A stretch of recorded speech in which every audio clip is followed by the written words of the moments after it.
ശരി സർ, വളരെയധികം നന്ദി പ്രതികരണത്തിന്. ഇപ്പോൾ PV അൻവർ കൂടി നമ്മോടൊപ്പം ചേരുന്നുണ്ട്. ശ്രീ PV അൻവർ, താങ്കൾ പലപ്പോഴും ഉന്നയിച്ചിട്ടുള്ള വിഷയമാണ് നിലമ്പൂരിലെ വന്യജീവി സംഘർഷങ്ങൾ.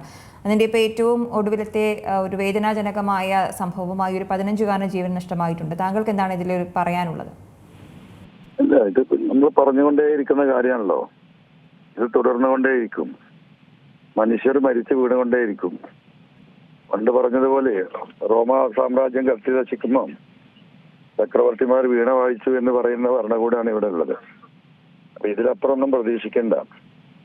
ഈ മലയോര മേഖലയിൽ നിന്ന് നിർബന്ധിത കുടിയിറക്കിന് ഈ കർഷകരെ വിധേയമാക്കുക എന്ന ഇന്റർനാഷണൽ ഗൂഢാലോചനയുടെ പിന്നിൽ ഈ സർക്കാർ ഉറച്ചു നിൽക്കുകയാണ്. അതുവഴി കിട്ടുന്ന കാർബൺ ഫണ്ടുകൾ ഡൽഹിയിൽ വെച്ച് എന്താ പറയാ വിഭജിച്ചെടുക്കപ്പെടുകയാണ്. അപ്പൊ അങ്ങനെ ഒരു ലക്ഷ്യം ഈ ലോബിക്കുള്ളത് കൊണ്ട് ഇതിവിടെ തുടരുക തന്നെ ചെയ്യും. പിന്നെ ഒരു ഉത്തരവാദിത്വമില്ലാത്ത മന്ത്രിയാണ്.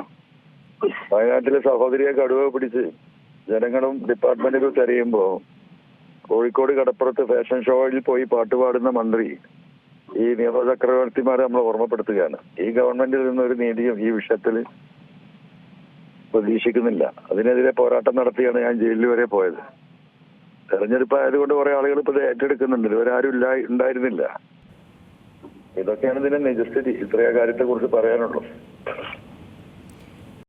ഏറ്റവും പുതിയ വാർത്തകളും വിശേഷങ്ങളും വിരൽ തുമ്പിലറിയാൻ Zee മലയാളം ന്യൂസ് എല്ലാ ഡിജിറ്റൽ പ്ലാറ്റ്ഫോമുകളിലും ലഭ്യം.